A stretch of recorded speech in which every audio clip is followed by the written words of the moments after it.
Bonjour et bienvenue sur le plateau de TV Sian en direct du Salon de l'Industrie du Grand Sud. Nous accueillons maintenant Hervé Danton, délégué de Mécanique Vallée. Bonjour Hervé Danton.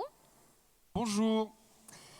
Vous représentez un cluster qui regroupe plus de 200 entreprises de l'aéronautique, de l'équipement automobile et de la machine-outil principalement.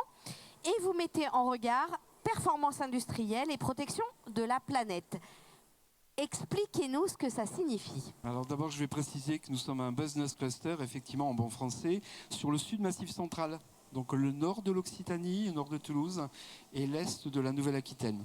La géographie est importante. Alors la performance industrielle et sauvegarder la planète, ce sont deux éléments fondamentaux de notre politique de travail. En clair, nous vivons, comme je le précisais, sur des territoires ruraux, touristiques. Et ce qui est important, bien entendu, c'est clairement de faire notre travail d'industriel en préservant la planète. Alors, quelles sont les technologies qui peuvent être utiles pour réduire l'impact environnemental des industries? C'est certain que l'industrie a un impact. C'est inévitable. On ne produit pas sans consommer. On ne produit pas sans polluer en partie.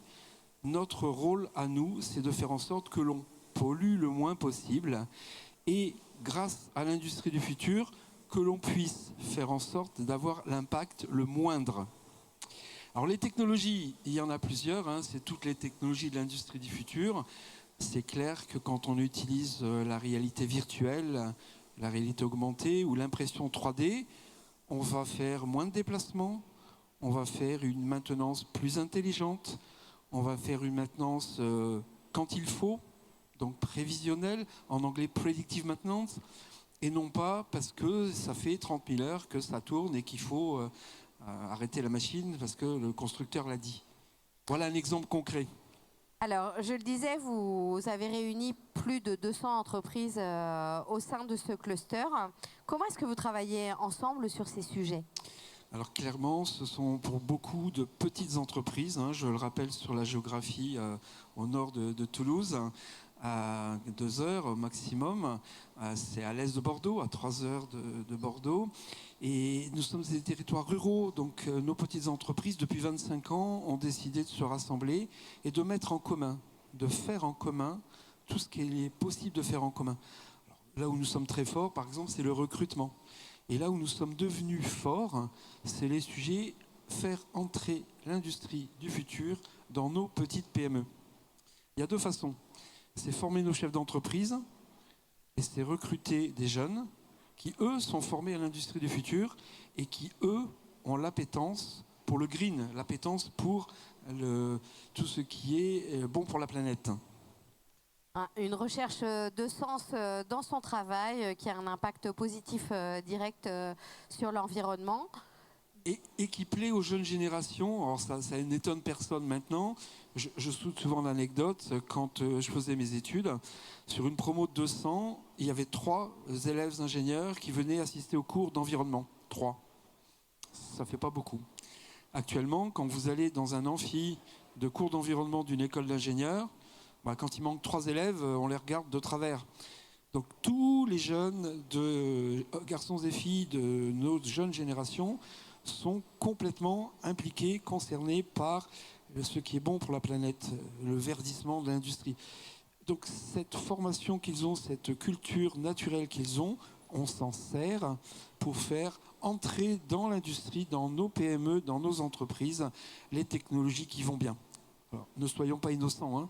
Toutes technologies de l'industrie du futur ne sont pas naturellement bonnes pour la transition écologique. Il faut le calculer, il faut le déterminer, il faut faire des choix. Il faut pouvoir choisir ce qui est bon pour, ce qui nous coûte moins. Si c'est pour ça qu'on nous beaucoup plus, on ne saura pas faire. Mais tout ça, c'est des projets, notamment des projets européens que nous menons grâce au soutien des fonds de l'Europe pour pouvoir implémenter ces technologies dans nos entreprises. Alors vous le soulignez, un des volets, c'est le recrutement. On sait que les métiers sont particulièrement en tension dans les entreprises qui sont représentées au sein de votre cluster. Qu'est-ce qui attire aujourd'hui les jeunes vers ces métiers de l'industrie et notamment de l'industrie du futur ? Nous avons 12 000 employés. Cette année, on aura recruté plus de 800 personnes. Bon, c'est une année de reprise, malgré toutes les difficultés ambiantes qui sont des épiphénomènes. Qu'est-ce qui attire ?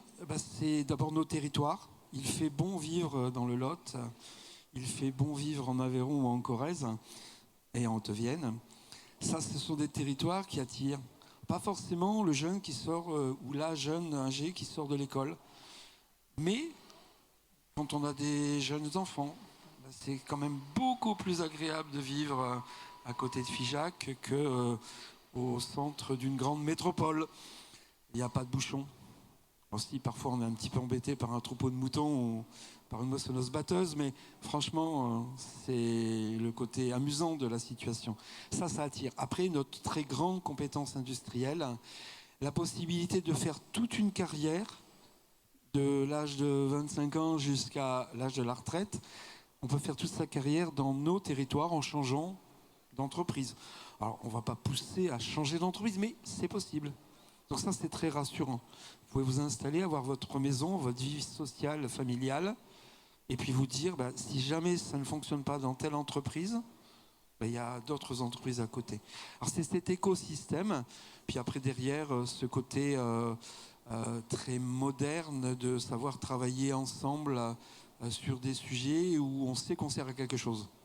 Alors, vous nous le disiez, territoires ruraux, ce qui signifie aussi que les entreprises peuvent être éloignées les unes des autres. Comment faites-vous pour les faire travailler ensemble ? Alors 25 ans de pratique et de bonnes pratiques pour travailler ensemble, ça permet de faire des salons en commun. Nous venons de l'île de Tarbes la semaine dernière où nous assistons tous les ans au forum de recrutement des jeunes ingénieurs. Nous serons très bientôt à Limoges et à Clermont de la même façon. Ça, c'est pour les écoles d'ingénieurs.